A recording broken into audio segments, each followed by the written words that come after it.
दिवसीय जन जागरण यात्रा आज विकासखंड नवाबगंज के ग्राम सुभागपुर मौरपुर पहुंची, जहां स्थानीय भाई बहनों ने भावपूर्ण स्वागत किया। राजस्थान से शुरू हुई यह यात्रा अब तक 84 पड़ाव पार कर चुकी है। सत्संग में संत पंकज जी महाराज ने गुरु के महत्व पर जोर देते हुए अपने विचार साझा किए। उन्होंने कहा कि संसार का कोई भी कार्य, चाहे वह कला हो या शिल्प, बिना गुरु के नहीं सीखा जा सकता।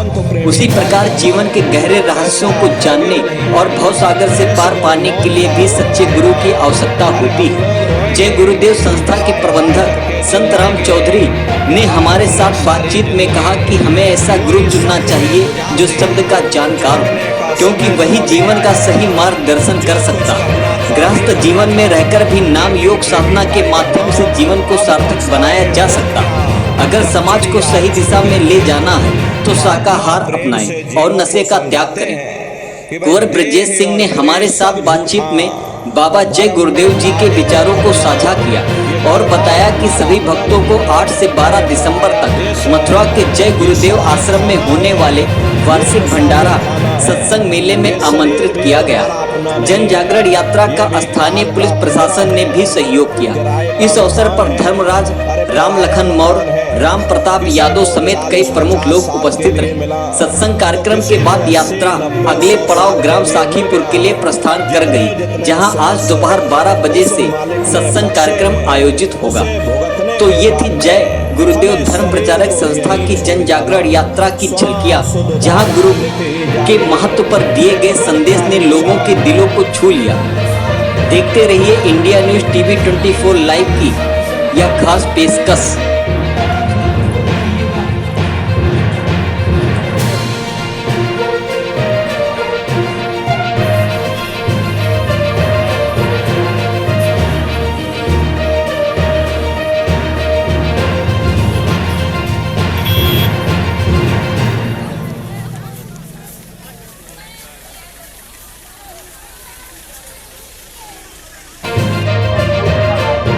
जय गुरुदेव महाराज जी, हमारे दर्शकों को आप अपना परिचय दें। जय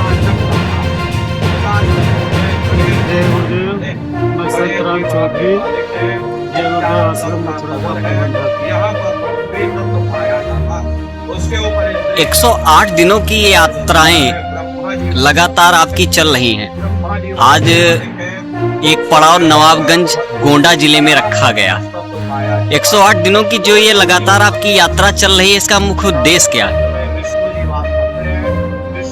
हमारी संस्था का नाम जय गुरुदेव धर्म प्रचारक संस्था मथुरा है और इसके संस्थापक परम संत बाबा जय गुरुदेव जी महाराज, उन्होंने अच्छे समाज के निर्माण के लिए हमारा अभियान चलाया और इस अभियान के अंतर्गत हम लोगों को शाकाहारी बनने की, साथ ही साथ शराब नशे को पिलाने की और चरित्र उत्थान के अंतर्गत आपको विवाह बेटी की शिक्षा लाने के लिए ये अभियान हम चला रहे हैं। साथ ही साथ इस गृहस्थ आश्रम में रहते हुए थोड़ा सा समय भगवान के भजन के लिए भी निकालने की देते हैं।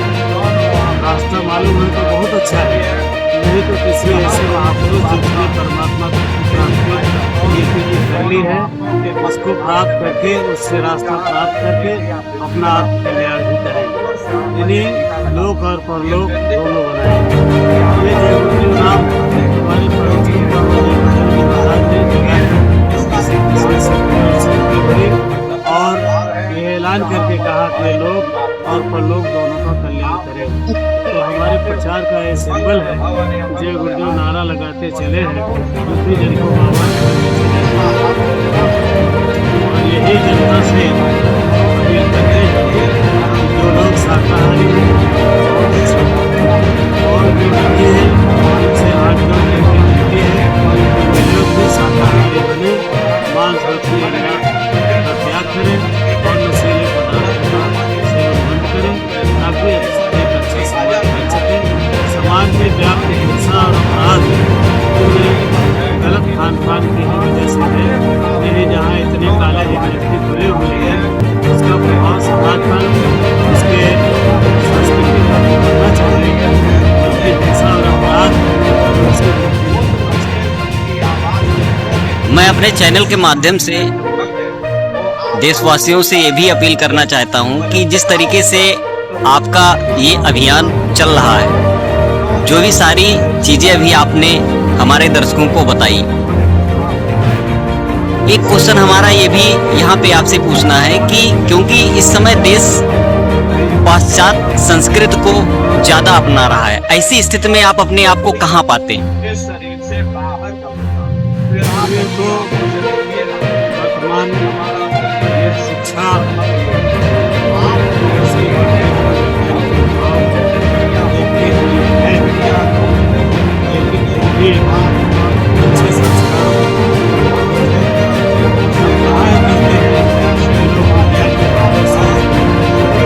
उसको भी करते हुए मानवतावादी बने, जिससे हमारा समाज और हमारा जो विश्वास है कि जब समाज में जागरूकता आएगी तो शिक्षा के साथ संस्कार भी अच्छे होंगे।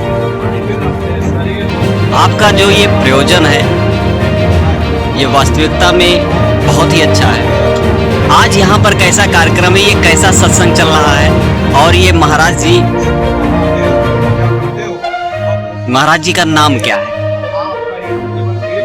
हमारे जय गुरुदेव धर्म प्रचारक संस्था मथुरा के संस्थापक परम संत बाबा जय गुरुदेव जी महाराज और उनके निर्धान करने के बाद इस संस्था का संचालन इस समय जो कमेटी ने कर रहे हैं जी महाराज हैं, और यही लगातार इस संस्था के अभियान को कुछ जन कल्याणकारी योजनाएं भी आपकी संस्था की तरफ से चल रही हैं, कुछ उसके बारे में भी हम जानना चाहते हैं। एक तो हमारे आश्रम में हजारों गोबर से गौशाला और हमारे मथुरा का पानी जहाँ उसके आसपास क्षेत्र खारा पानी, हमारे आश्रम में कई ट्यूबवेलों का पानी मीठा है, तो हम लोग कोशिश करते हैं कि लोगों को मीठा पानी मिल जाए, पीने वाला पानी। क्योंकि जब हमने देखा सबसे पहला हम यही समझ में आया कि यहाँ पानी बहुत खारा है, कि इधर का पानी अच्छा है, तो एक सेवा हमारी होती है। दूसरे जो है निःशुल्क विद्यालय चलाते हैं, तीसरी बात निःशुल्क भंडारा चलाते हैं, चौथी बात ये कि हम लोग जो है निःशुल्क अस्पताल भी चलाते हैं। इस तरह से हमारी कुछ है, और जब कभी कोई जंगी आपदा आ जाती है तो उसमें हम भाग लेते हैं। जैसे अभी कोरोना बीमारी आई थी, उस समय जो दृश्य था उसको लोगों ने बहुत निकट से खेला है, देखा है। उस जमाने में हमारी संस्था ने 25,000 डेली पैकेट जनता को उपलब्ध कराया, और वो भी 1 साल से अधिक समय। जब ऐसी परिस्थिति आ जाती है तो हम जनसेवा के लिए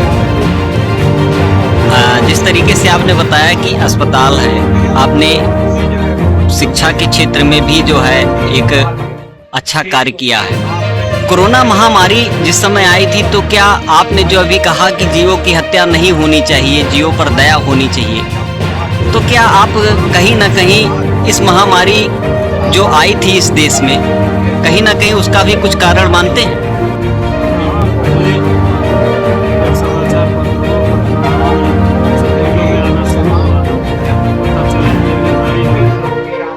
चीन से प्रारंभ और वो पशुओं के द्वारा उसका प्रसार हुआ, और धीरे धीरे करके उसका व्यापक असर सारे विश्व पर हो गया।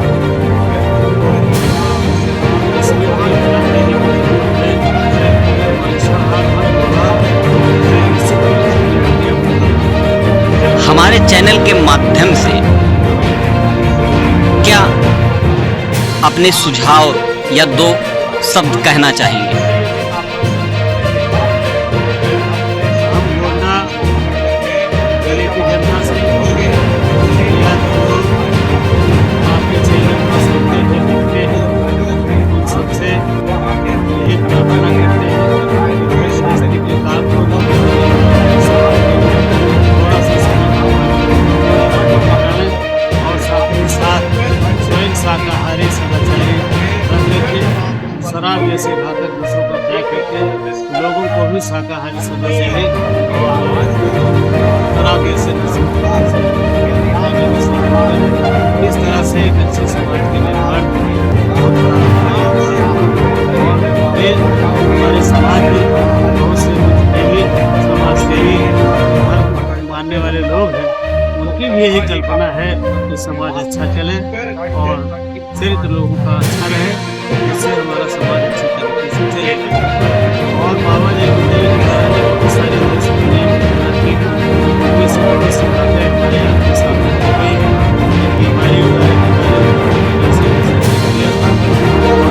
सचेत करते हैं लोगों ने इंसान और आत्मा रास्ता नहीं छोड़ा, तो आगे भविष्य में बहुत बड़ी कठिनाइयों का सामना करना। धन्यवाद। जय गुरुदेव महाराज। हमारे दर्शकों को आप अपना परिचय दें।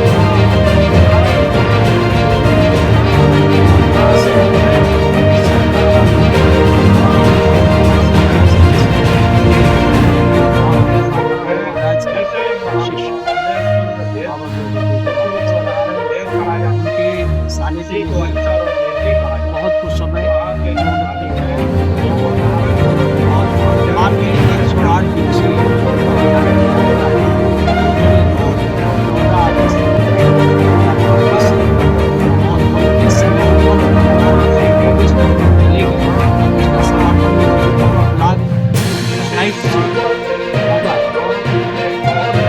उसके बाद ये यात्रा मथुरा आगामी 8 दिसंबर से वाराणसी उसके बाद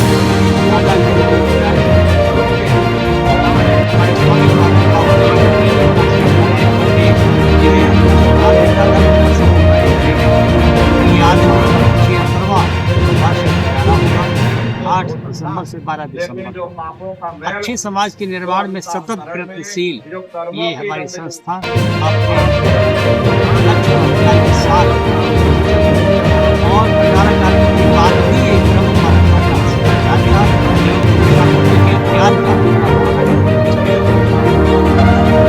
एक सवाल जो है दर्शकों के मन में ये भी उत्पन्न होता है, जो देखेंगे हमारे चैनल को, आपने जो टोपी लगाई हुई है, जो आपने वस्त्र पहना हुआ है, ये बोरे का है। क्यों ऐसे वस्त्रों को जय गुरुदेव महाराज ने आप लोगों को धारण कराया, इसके बारे में कुछ बताएं। एक समय था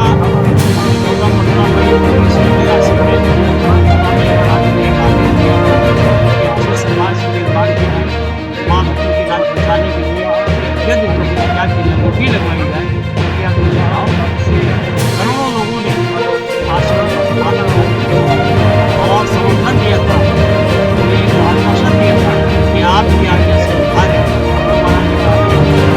सब की संख्या नहीं मात्र 1 करोड़ की संख्या चाहिए। देवियों ने भी पूछा था यहाँ पे राजस्थान की महिलाओं ने, बहनों ने, कि मुझे आदेश हो जाए हम इसका लहंगा बना करके, जब्बर बना करके पहनेंगे, जो बना यहाँ नारी मर्यादा का स्वरूप माना